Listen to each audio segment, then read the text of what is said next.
So, we'll be covering Chapter 5 today in geology. This is the geology of Russia and the near abroad. And when it says Russia and the near abroad, I'm really basically talking about Russia here. The other countries in the Warsaw Pact, Soviet Black countries, don't really play a big factor in this particular chapter. So, the what we now know as Russia was 50 some odd years ago, not even 50, 1991, so it'd be 30 some odd years ago, the Union of Soviet Socialist Republics, or the Soviet Union as we call it. You've heard of the USSR and Soviet Russia. That is the term for it.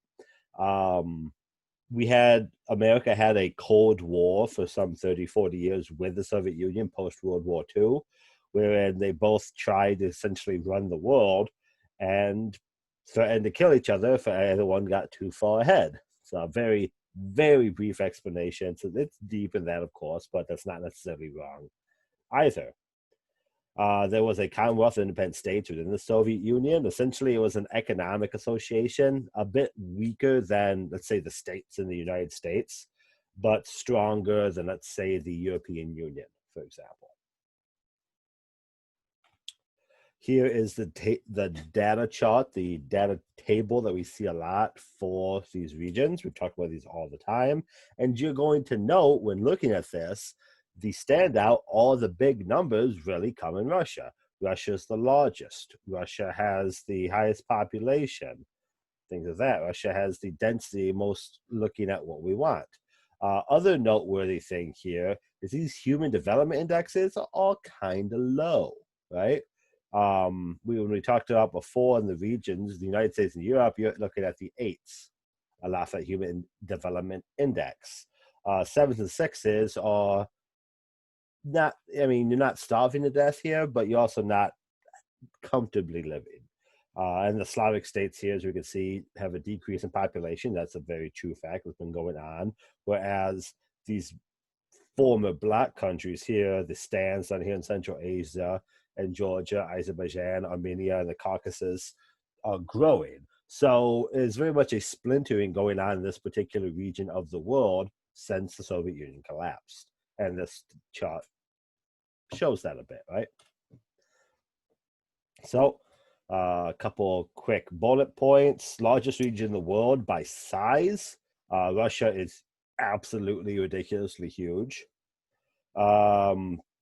Fair amount of population. It's still this particular region still has a large population. It's not super big. Russia is populated, but America is like at 350 million, right? Brazil's around 320 million. I think Germany has more population than Russia does as well. And we'll get to the reason why that is as we go. Vast region, sparsely populated, given the vastness, most of the population. And as said before, some places are growing, some places are shrinking. Oops, sorry about that.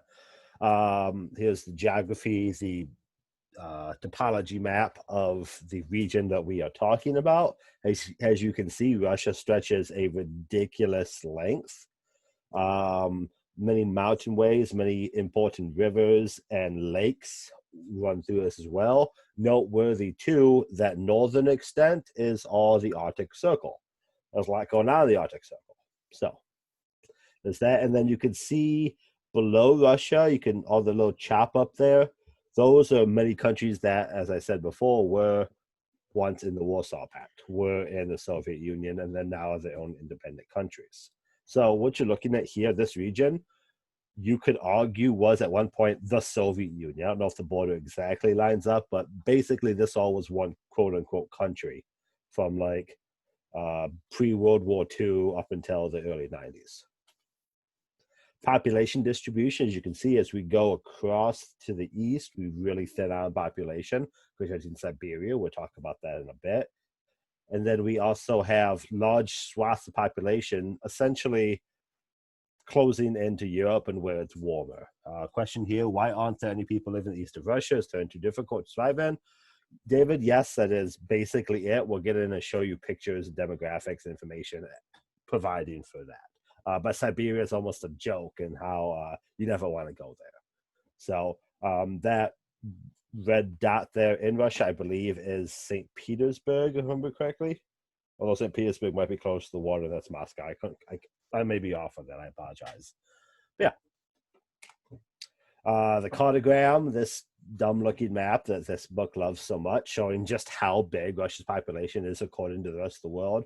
But if we go back previous chapters and we, let's say, have the picture of the world at that moment, you would see Russia itself is not really that big. I think you're like at 10 or 11 for population, according to the rest of the world. And this stuff hasn't changed a super lot since 1997. So, physical geography and human adaptations. What is this region of the world like in a geology and topography sense? Well, it's very cold. You're very high in latitude here, so you get very cold temperatures.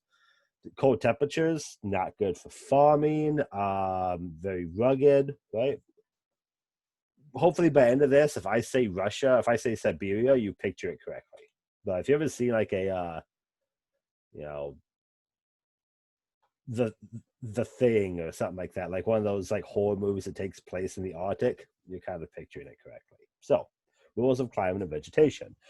The Russian region has an extreme continental climate, severely cold winters, yet warm, hot summers. Meaning, again, if you live in the Upper Peninsula, if you live around the GCC campuses, they have sort of a similar climate to what we have up here. Winters are super cold, summers can get pretty high. You can get, negative 20 in the winter, and you can get 80, 90 in the summer. The lowest official temperature ever recorded was, in fact, at a Siberian settlement. I'm not going to try pronouncing that, but negative 90 degrees Fahrenheit. That's beyond ridiculously cold, right? If you get stuff that cold, again, we know from around here in the UP, around the GCC campuses, you don't really have a lot of good time to farm. What the Russian region does farm, at least, right, Russia in particular, are hardy plants such as wheat, sugar beets, sunflowers, as well as livestock that can survive those cold winters. What's probably arguably the most famous Russian dish is borscht, which is delicious, but it's a beet soup, right? I don't know if you've even had beets. They're interesting flavored. Here's a picture showing the landmass sizes. Notice this region is gigantic. It is wider. It is longer than anything else. Russia really has a leg up on the competition as far as total landmass. But, again, I keep saying this, a lot of this landmass is barely usable. Climate types, this and the biomaps are very fun to compare side to side, which I'm glad they do, showing a lot of this land, a lot of the Russia land is tundra and subarctic, or humid cold weather. As you get closer towards the Middle East and Asia and Europe, things warm up a bit. You start slowly entering that Mediterranean climate, that arid desert steppe climate. But this region is primarily defined by subarctic and tundra style climates. Since you have these sort of climates, you likewise have similar biomes. What grows best in the cold? Coniferous forests, foxes, elk, things of that nature. You're not really going to have lots of deciduous trees in temperate mixed forests where you get that super cold weather. So, again, this is a good thing to go back and forth and look how similar these maps are, right? Yes, the region, as you go down to the stand section, you get your desert shrublands and your prairies as you're entering the Middle East, quote unquote. But this region is truly defined by Russia more than anything else. High Arctic buildings erected on pilings. That's a picture, right? You're gonna notice this kind of looks like if you ever seen people working in remote regions, let's say Alaska. You're getting pictures that look like this because they have similar climates, they have similar ways and livelihoods. Land use, this also parallels well with these maps, right? Not 100% like the climate biome, but pretty similar. Noteworthy here, forestry is the dominant color. Forestry is dominant color because you have those coniferous trees don't have soil for actual plant growth, for food growth. You have to do something with that soil. Well, a lot of it's done with farming, and mining is a part of this too, but mining isn't a land use as much as like a location use. But there's a lot of variety here, right? You have some grazing and some like cow and pork rearing and stuff like that in various areas. A little bit of grain farming as you get a bit south, but not really predominant. Mixed farming and grazing stock rearing would probably be your two biggest noteworthy points here. And then mixed subsistence is kind of a catch-all term for not really. This is not an area of the world that you associate with food produce, to put it simply, because as shown before, and especially when we get down again to that southern section with the Uzbekistan, Kazakhstan area, you simply don't have a lot of food viability in this area. And that's like, again, those hardy turnip, beet vegetables, or elk, 800-pound elk. Yep, another picture of the area. If this looks familiar to you again, whenever the UP, that's because it should. But instead of the UP being, you know, five hours to drive across it, it's 5 days to drive across it. Happy looking guy there. Good for him. All right, let's go into a bit in depth here. Let's talk about the rivers. The rivers play a significant part in any civilization's development. Before you have mechanized movement, cars, trains, what have you, rivers were the primary form of transportation. So these rivers were used back in the day for trade, colonization, conquest, like every other river in the world, right? And they helped Russians advance from the Urals to the Pacific in less than a century. Cool. Very famous canals have been built there to help connect all these various waterways and seaports. This is the White Sea, Baltic Sea, and Black Sea, and Caspian Sea. And again, this picture can show you these rivers dive in and drive through the continent pretty well. They don't cross the mountains. We'll get to that. But they connect a lot of these large seas. The Black Sea and Caspian Sea are going to be in the left side of this map, very important seas. And then connect up to the Baltic Sea as well. Caspian Sea, Black Sea, actually very important nowadays as well in regards to Russia, because, again, that top layer there, the Laptev Sea, Barnett Sea, Kara Sea, East Siberian Sea, that's the Arctic Circle. You're looking at lots of ice there. You can't traverse going north, and as we'll get to, going east is not an option because you have to go through Siberia. So really the only avenues that Russia has to get out into the world is that little tiny part to the west, the Black Sea and the Caspian Sea specifically. You want to connect to the Mediterranean, where essentially a lot of the world is, you need to go through those two seas. Picture some locks. Cool, they build locks. Every place builds locks. The topography I was talking about before is a big role here because you see a lot of mountains, especially to that east, right? I'm not going to try saying a lot of those, but mountains are hard to travel through, especially pre-industrialization. So you have these mountains, and the sad part is these mountains usually protect you as well, right? Rome famously had mountains surrounding the top of it to protect it from invaders. It took a lot to really invade Rome back in the day. Sadly, the mountains in this region don't protect you from anything because no one wants to travel through the mountains to get to you, because the mountains are all very much in the east, in the south, and the money pit of Russia, Moscow, St. Petersburg, the Ukraine, stuff like that, is very much to the west. You have to travel across Siberia to even get there. That being said, these mountains very much do exist. You have the Western Siberian Plain, as shown here, a very flat land area right in the center there. The RUS of Russia, that's all essentially flat land. And various other mountain regions that you would think if this was another region, I'd be talking more about these mountains historically, but they didn't do a whole lot.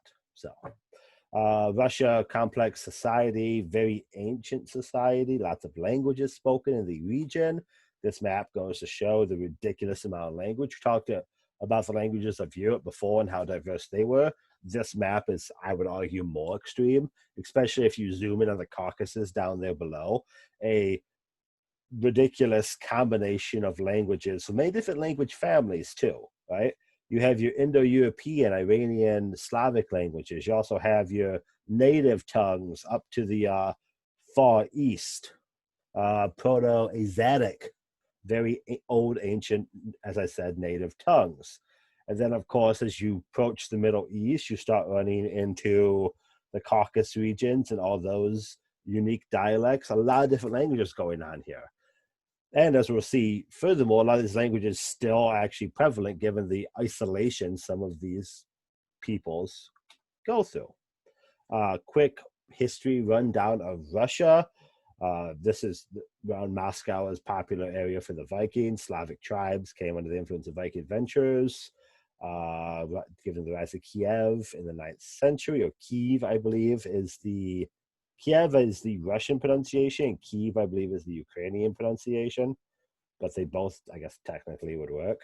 The Byzantine Empire played a role in this and the development of Russia. Byzantine is ridiculously interesting. Orthodox Christianity became a fixture, and the Tatar Empire was a very large empire that survived for many hundreds of years. Sort of a Mongolian-sized empire almost, that ruled essentially through the dark ages of Europe, as you can see here. They had funny hats too, just like the Mongols. The religions of Russia, when you think of Russian religion, you think of Eastern Orthodox religion, the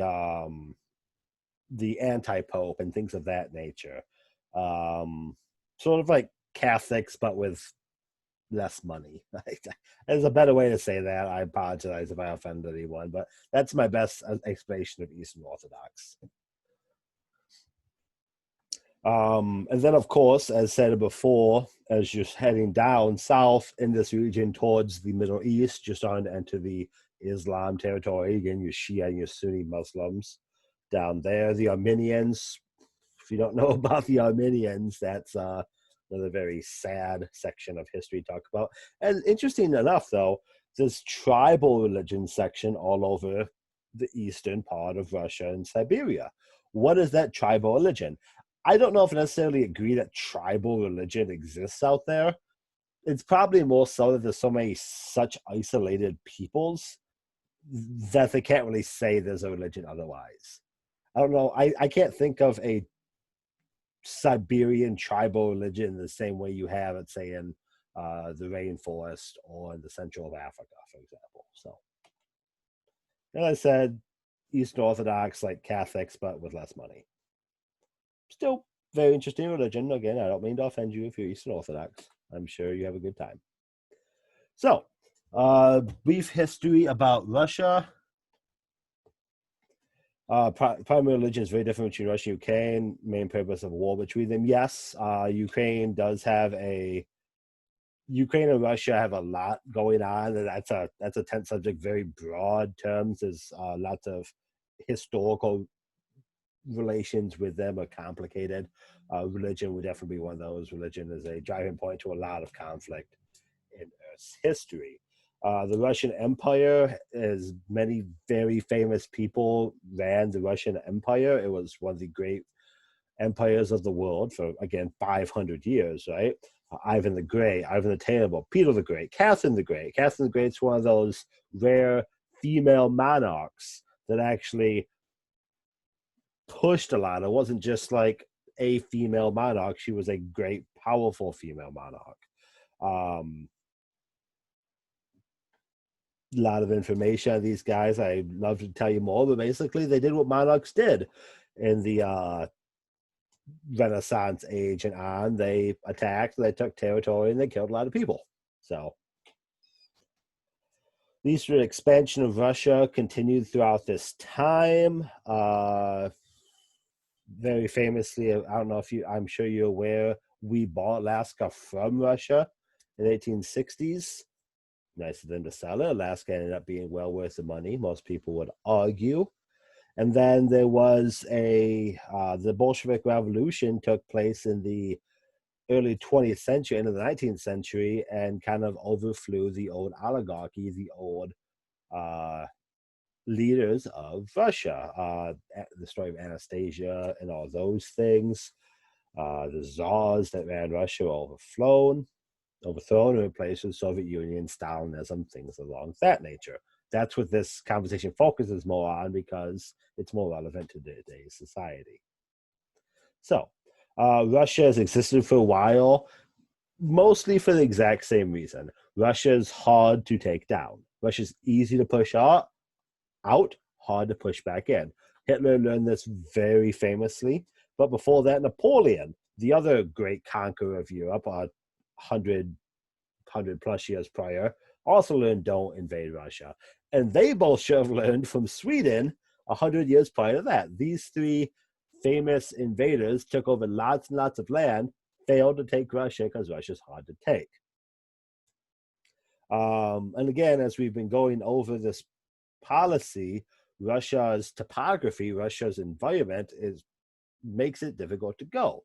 As we saw in those biome, climate, land use maps, there's a lot of forest, a lot of ice, a lot of cold. Kind of hard for you to come in there with your tanks in Russia, or don't attack in the middle of winter, or your cannons in Napoleon, or your, I don't know what 1700s war would be. I guess your blunderbusses, I suppose.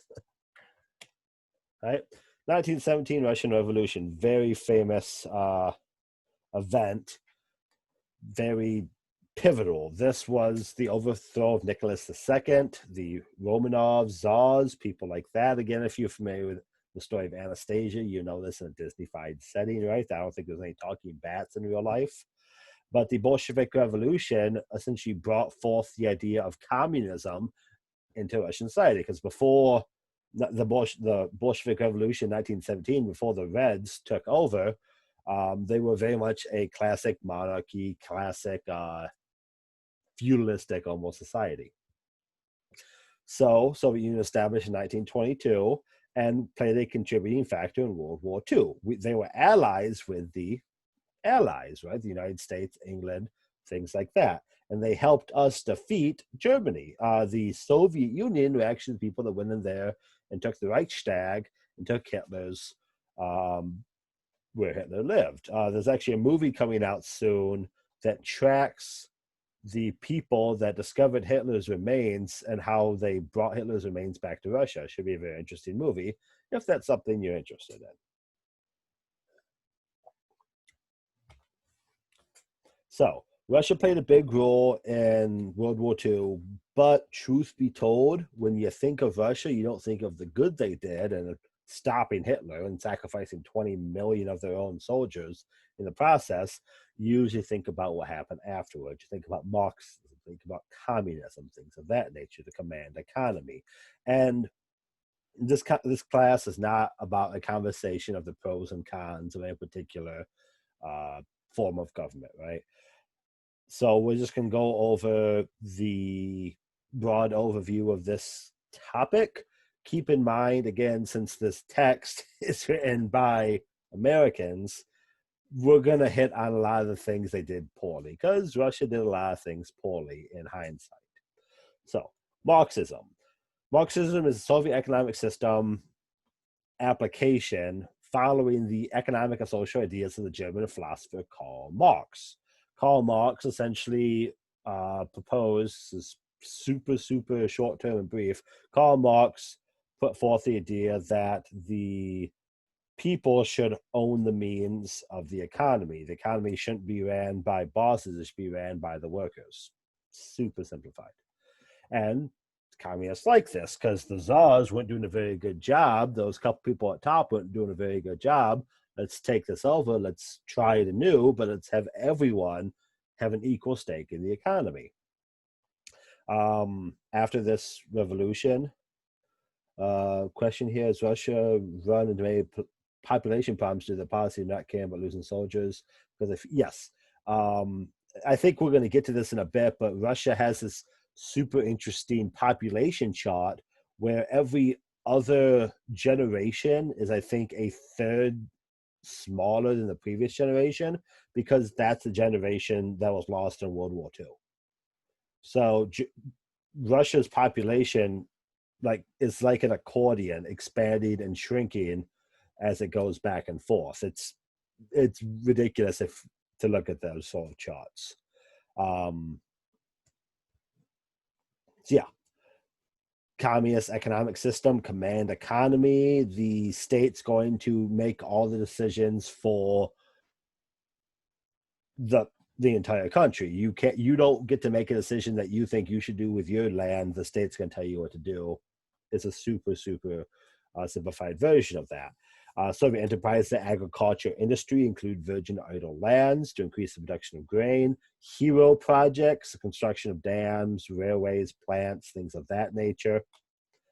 And the Soviet Union decided, hey, this big chunk of land here, we're going to show here, that's all going to produce, that's all going to be farmland now. I don't care what you had building there, what factories you had going forth. We want this to produce land because we think it's going to produce it best. That didn't really work out too well for them, to be honest. Gorbachev, I'm going to go back and talk about this a bit more.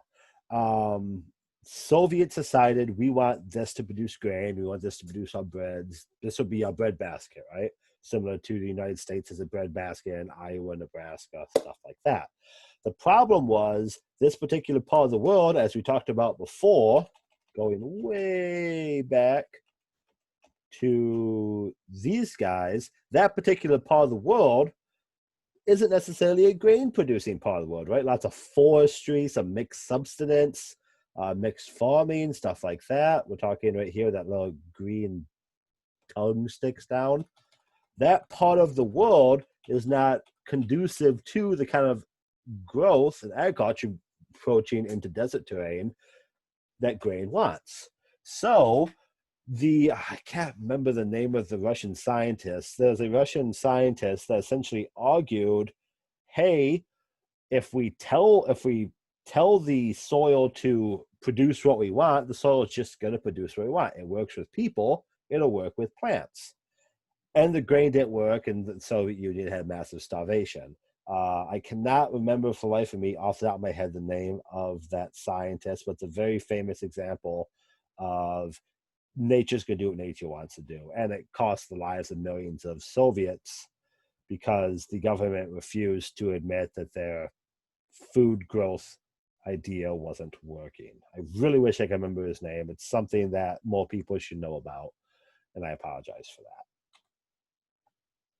So, lots of people died, and lots of people died again. Let's go on to the Second Russian Revolution. This is the idea of Gorbachev. This is the idea of Boris Yeltsin, meaning what we've been doing hasn't been working very well. Russia tried to raise the United States to space. Russia did pretty well up until the final goal, which is landing on the moon. Russia had Sputnik, the first thing in orbit. Russia had the first living creature in orbit, Latka, I believe, a dog. Russia had Yuri Gagarin, first human orbit. Russia had the first space rock. Russia had a lot of firsts, but they failed to get to the moon. Russia couldn't keep up with us on a nuclear level. Russia couldn't keep up with us on an economic level. Russia couldn't keep up with the United States on a food production level, on a cultural level, right? Can you name any Russian songs from the 50s, 60s, 70s? No. Can you name any American songs? Yes, all of them, right? So Russia lost the fight. So the Second Russian Revolution comes around where Russia says, okay, we don't want to play this Soviet communist game anymore. We're losing it. Let's reform. Let's open up our country to the rest of the world, do things a bit more capitalistically. And that's exactly what it did on December 25th, 1991. Soviet Union was voted out of existence, and on one day, the Soviet Union collapsed and 15 independent countries sprung up in its wake. essentially all the countries behind the Iron Curtain, all the countries of the Warsaw Pact, suddenly came into existence. The argument you could say here is that Russia was a misdeveloped country. Russia had ideas it wanted to provide the wealth evenly, not have rich or poor, but have everyone just do really well and live prosperously. But they failed to take into account the reality of the world. The Warsaw Pact. Warsaw Pact was the collection of nations that became the Soviet Union. It's sort of like, think of the European Union, but like the communist version of it. That'd be a super simple definition of the Warsaw Pact. So, yeah, as I was saying, Russia tried to do all these things. They failed at it for XYZ multiple reasons. And Boris Yeltsin decided, hey, we need to catch up with the rest of the world. Let's shock the system. Let's rapidly transition our communist economy into a capitalist economy.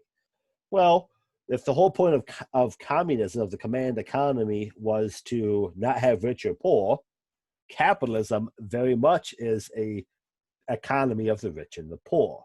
What happens when this happens? The rich get richer, the poor get poorer, right? Russia's GDP shot down because of the shock of the system of trying to own your own business because the last 30 years, the guy that owned the business was put there by the government, right? Agriculture industry fell dramatically, large falls in production, a large underground economy formed in Russia. We'll get to it in a bit, but I'll tell you now, if you ever get a chance to watch Chernobyl, the HBO miniseries Chernobyl, that does a pretty accurate job of describing the situation, wherein people would pay, exorbitant amount of money, exorbitant amount of rubles to get a pair of American jeans and then go out to underground parties where the whole point was to show up in your American jeans, your Levi's, your Wranglers. And that's something they did because you couldn't have Wranglers in Russia. It wasn't allowed. So if you got some, yeah, it is an excellent series. But that's just the kind of world that they lived in. And, it's one of those things, good in concept, bad in execution, you could argue. Right? Post-Soviet Russia was very poor. My professor for my graduate studies is Russian, and he'd tell stories about going to the supermarket and there being like a can on the shelf because the Russian economy was collapsing. No one had any money. No one had any way to make money. They weren't allowed to make their own food and make their own businesses for 70 years. Very big issues. So, however, this is a good juxtaposition. These poor people starving to death. Well, thank God Moscow was having millionaire fairs at the time where people with very fake tans could go and look at sports cars that if I never paid a bill in my life for the rest of my life, I still couldn't afford, right?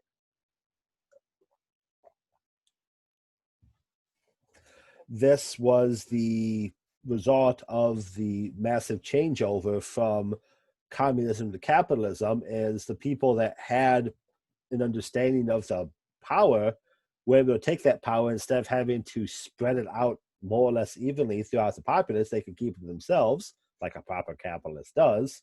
And now this guy can get a fake tan and have a huge, gross-looking necklace. Good for him. Winter asks, did the government really try to do a good job during the transition, or did they not really care for the people? That's a tough thing to answer because you can't really ask. It's asking the government a question. They're never going to actually answer your question, right? That's what politicians are good at, is not answering questions. You could make the argument that it was a very hands-off approach, that when Russia went capitalist, everything collapsed because there wasn't a good system in place to catch the fall of the economy. It did bounce back eventually, yes, but it was very much a struggle. And as I said, capitalism took over, and the people that had the ability to make the money made their money. So I'm sure the government tried, but history has shown that they didn't succeed at trying. So this goes into essentially what we live in now, Putinomics, Vladimir Putin. Vladimir Putin is a former KGB officer, which is sort of like the CIA, except they will just kill you rather than take you for questioning. And he became president and then later prime minister, I believe, at the like 2001, 2002, something like that. And he's been in charge of the Russian economy ever since. Putin took this sort of meandering, chaos-ridden country, and he told it what to do. He focused on natural resources, oil, coal, steel, things of that nature, and help get the economy back flowing in a proper manner. Russia's large land size allows it to have a lot of natural resources. 6% of the world's oil reserves, 27% of the world's natural gas reserves, second largest coal reserves, things of that nature. Putin said, okay, everyone's kind of doing their own thing. I'm going to tell you what to do. Sounds familiar, right? And then we're all going to produce better, right? And that's essentially what happened. Russia today is so drastically different from Russia of the mid-90s. It's ridiculous. Russia is a arguably successful country, so much so that we now have an issue again where Russia's a key player in the world and they don't play well with others. Key players of the world never play well with others. Kind of what happens. Yeah. So I'm not going to get more into Putin here. Suffice it to say, it is a whole can of worms in and of itself. And I believe Putin was president until he couldn't be president anymore via term limits. Then he was prime minister, which is, I don't really know the difference too well, but I believe he's being term limited out of prime minister this year or next year. And then actually he passed a bill that, I see what you're talking, Aaron.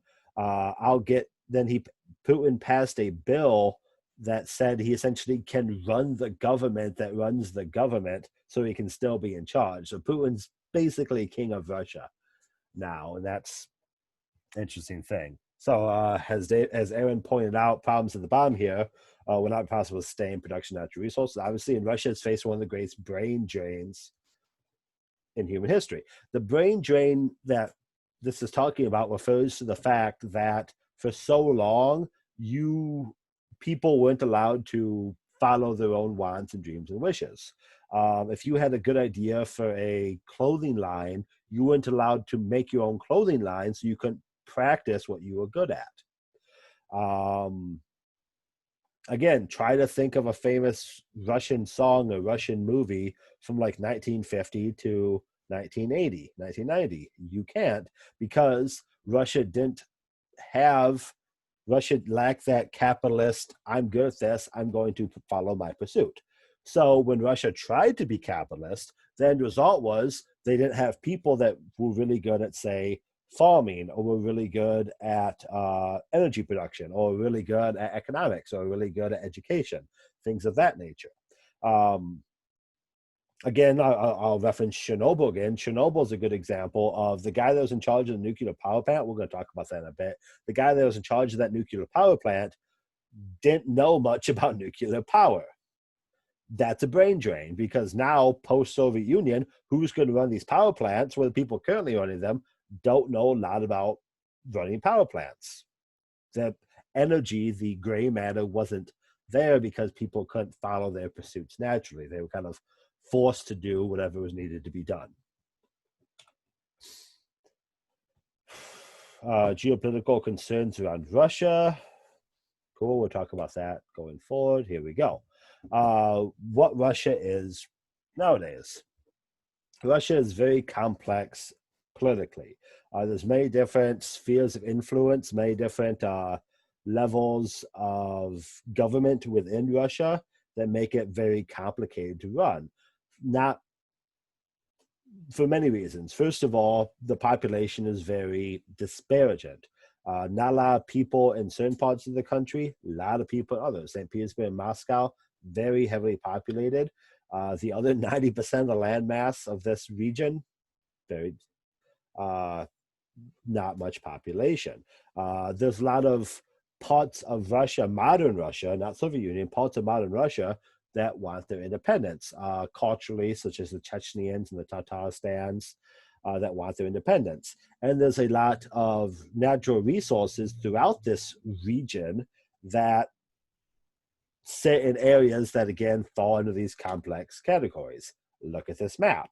It's ridiculous, right? These are, you could argue, are different definitions of states and regions. Try to be the governor. Try to government this, right? That looks ridiculous. And again, this is just a map. The actual complexities of what's going on here are much more severe. So we talked a lot about Russia. Let's talk about its near abroad. Let's talk about the countries surround Russia, the Commonwealth of Independent States, or CIS. Since these countries in the before 1990 were Russia, they still are very well connected to Russia. A lot culturally, politically, and economically. The countries that broke off after Russia collapsed, those 50 independent nations, still play a big part of it. Lots of ethnic Russians live in these former Soviet states, and there's lots of territorial concerns going on with it. Russia recently invaded Crimea and is actively fighting with Ukraine over a small swath of land. That swath of land provides Russia with access to a seaport, which then provides it access to an ocean port, and they don't want to have to pay and worry about Ukraine not letting them get this water access. So Russia went in there. They wouldn't say they went in there, but Russia went in there and took it. And this is very famous with Obama's Red Line and stuff like that. Actually, no, that's a different part of the world, but it's incredibly complicated, and it's very interesting. Here's an example of what I'm talking about. Those red lines are oil pipelines. Oil, as I'm sure you're aware, is a very, very powerful thing nowadays. But look at all the different countries that these oil pipelines go through. Russia is a large exporter of oil. Russia gets their oil down to, I'm going to say Baku, is how it's pronounced, in Azerbaijan, and it wants to spread out to the Black Sea Mediterranean for sale. Well, you're having my oil go through all these different countries, Mediterranean, of course, being the place we want the oil to end up. You have the oil going through all these different countries. Wouldn't it be nice if I didn't have to worry about my oil? Like, if all these countries just did what I said, no one would stop my oil, no one would stop my money anymore, right? This is the issue that Russia is facing.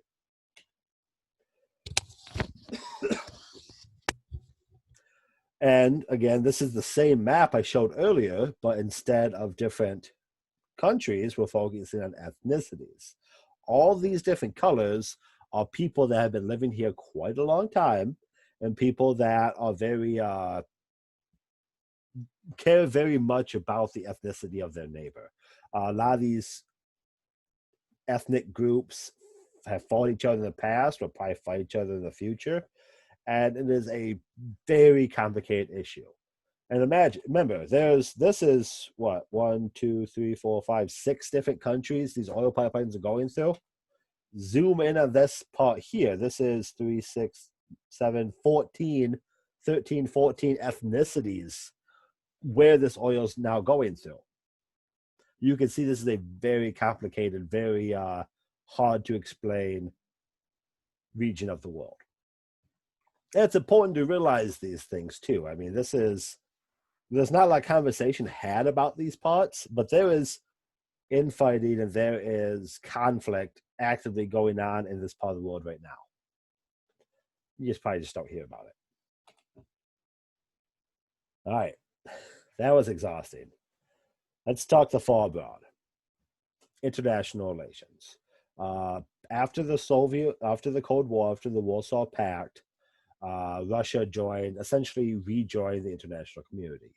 Throughout the Cold War, it was the First World, the Western world, and then it was the Second World, the Russian world. the two at odds with each other from World War One until the 1990s. Sorry, from World War Two until the 1990s, these two worlds were at war with each other. The Cold War. Soviet Union collapses. Russia joins the rest of the world. They become a member of the G7, or at that time, the G8, 1997. However, there were very much concerns about Russia and its role in this economy. Russia's a big player, but it doesn't play well, right? It didn't play well for 50 years. It's not playing well now.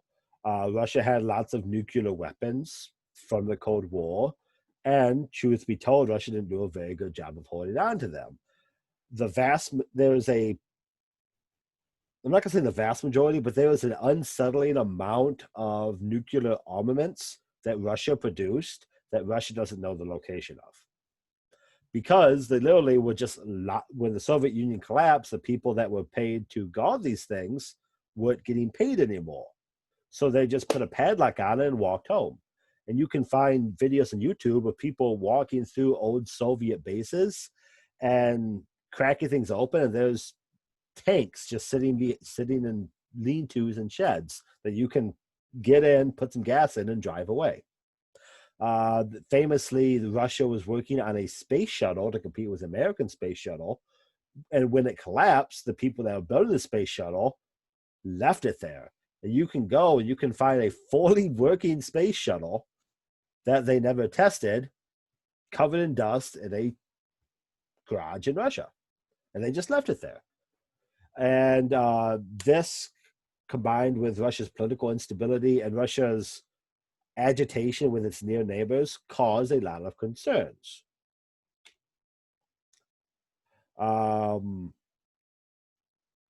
These concerns are exacerbated with the people, the Slavs in the area, and the issues with the food production. As I said before, Soviet Union really tried to force grain in a place where grain didn't exist.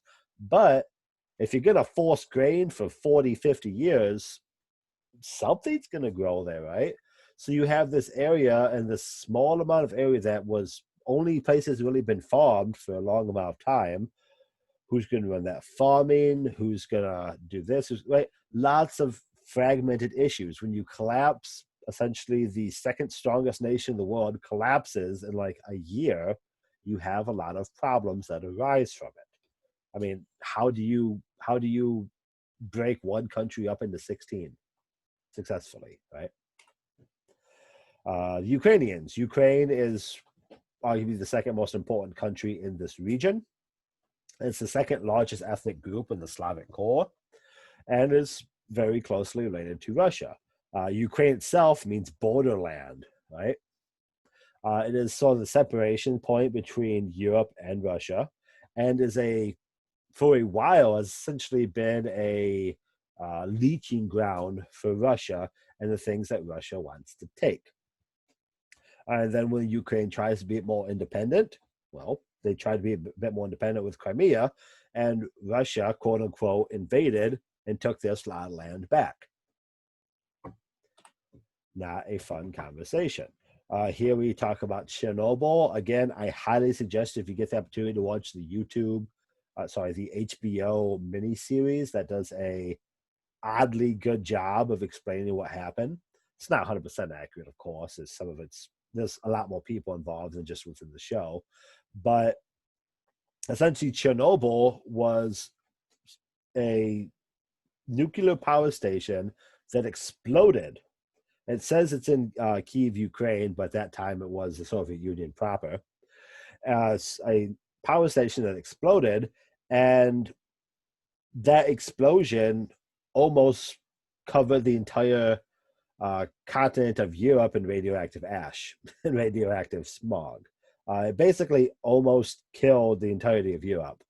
It luckily was averted, but it was averted more so by people not following the government than by people following the government regulations. We had 3 Mile Island happen in the 70s here in the United States, a arguably similar event, but the United States did a very good job of capping 3 Mile Island, and essentially nothing happened because of it. Fukushima, in Japan, I think 2012, 2011, nuclear power plant got hit by a tsunami, got hit by a hurricane. Very well controlled, very few people died, right? Chernobyl nuclear power plant had a problem go down. 100 to 200,000 people severely affected, 4,000 deaths. This is the government control we're talking about here. Very different. And again, I'm going to reference you to the HBO show and do a lot better job. Fertile Triangle within Russia still faces difficulties with that problem. It's essentially the only place in the Russian region that grows food because Russia beat the area into submission. And they do grow wheat, barley, oats, rye, potatoes, sugar beets, etc. They do grow food in the Fertile Triangle, but it doesn't do a very good job. And again, you had, before 1990, someone telling you what to do. Post 1990, no one's telling you what to do. Hard transition to go through. Talk about the Far East a bit now. This would be Siberia, right? Very mountainous, very covered in ice, very, very thinly populated. I think there's 1 or 2 cities proper in Siberia, and the rest of it is just villages and some guy in the woods. Economy very much driven by fisheries and logging, things of that nature. There's a Trans-Siberian Railroad and a couple rivers that flow through there, but right, it's akin to if you've ever seen any documentaries on small towns in Alaska. You could consider Siberia akin to that, except it's gigantic. Andrew have a comment. Given Russia's history of nuclear power and fossil fuels, what's the state of energy profile right now? Is there even nuclear after Chernobyl? To my understanding, Russia is still very fossil fuel based. Right? They have tons of coal and tons of oil, and that's what their energy profile looks like right now. I don't think they're very high on nuclear. I think you have to go to France to find high usage of nuclear power, and Japan still. But Russia just couldn't keep up with it. After Chernobyl, they in fact sacked a bunch of their power plants because there was a fatal flaw in the design structure and never built new ones. It takes a long time to build a power plant, right? They have a issue with the island of, however that's pronounced, with Japan. And we'll get into this when we get into Asia more. Fighting over small islands is a common thing to do in the Pacific Ocean. The North, said before, tundra, taiga, very Siberia is a desolate wasteland, more or less. At the Arctic Circle, you do have some passageway, you do have some motion, but as shown here, not a lot, right? The Arctic Circle is called that for a reason. It's the Arctic, it's ice, it's snow, it's polar bears? Yes, polar bears. I think polar bears live in the Arctic. It's desolate. You can't do a lot here. What buildings you gonna build? What infrastructure? What economy you're gonna build when it looks like this, right? Couple of noteworthy parts of Russia. Lake Baikal, I believe it's pronounced, deepest body of fresh water in the world, more than a mile deep in places, has existed for about 30 million years. Lake Baikal, Russia, is what's known as a shield in geology terms. That is a particular part of a tectonic plate that has not moved or undergone any sort of recycling. Some of the oldest bedrock in the world is in fact on Russia. Russia has kind of looked like Russia for many, many, many years. Canada is also is one of these too. But Lake Baikal is a incredibly big waterway. That being said, Lake Baikal is in a part of the world that doesn't see a lot of people. So Russia has this very large chunk of fresh water that it sadly can't use too often because it's just of location. But that's a really cool bullet point at the bottom there. It contains 1,800 endemic plant animal species. Endemic there referring to only this location.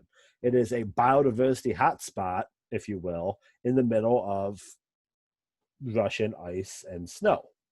Kind of cool, right? Caucasus, culture of conflict. Could not think of a more apt title for this. The Caucasus Isthmus has been an important north-south passage for many thousands of regions. Lots of different ethnic groups live there, lots of different nationalities, languages, cultures, religions, etc. A very volatile section of the world in the southern part of the Russian region. If you're not familiar with the Armenian genocide, that's something you should look into. The Armenian people, the Armenian ethnic group, was slaughtered, for lack of a better word, at the beginning of the 20th century. About 1.5 million Armenians were killed. And all this over disputed land and differences in region, religion, and language, and ethnicity, etc. There are still countries in the world that dispute the Armenian genocide because they don't view the Armenians as people in the same way that others do. To say this is akin to the Holocaust would be accurate. And it's right. A lot of this class is just kind of, let me tell you about this sad thing that happened. The Armenian genocide would be another example of that. Central Asia, this is the Stans region. Not a whole lot really to talk about in Central Asia. It's probably more akin to the Middle East, to be a better discussion of Turkmenistan, Uzbekistan, stuff like that. Some farming, but again, when we get to the Middle East, we'll talk about this region. You understand the Stan countries a bit better. So that's the region of Russia. It is very complicated. It is very, very full of information that no one quite knows 100%. That's kind of the best way I can describe it. Russia is somehow so ethically and economically mixed that you can't succinctly describe it in like a chapter or a lecture like this. But it's also the problems it has are so common, you kind of understand what's going on, if that makes sense. Very cold region, very unique people in a sense. And they've been a driving force in the world, both economically and militarily, for over 1,000 years. They've been able to hold off Europe. They've been able to hold off the Asia, and they've been able to hold off the United States. So interesting stuff. Again, I'm gonna shill for HBO's Chernobyl series. If you get a chance to watch it, highly recommended. Do a pretty good job of explaining this, and it's super entertaining too. Not gonna lie. But that's it. I'll pause the recording, and then if you have any deeper questions, we can discuss them. So let me pause the recording.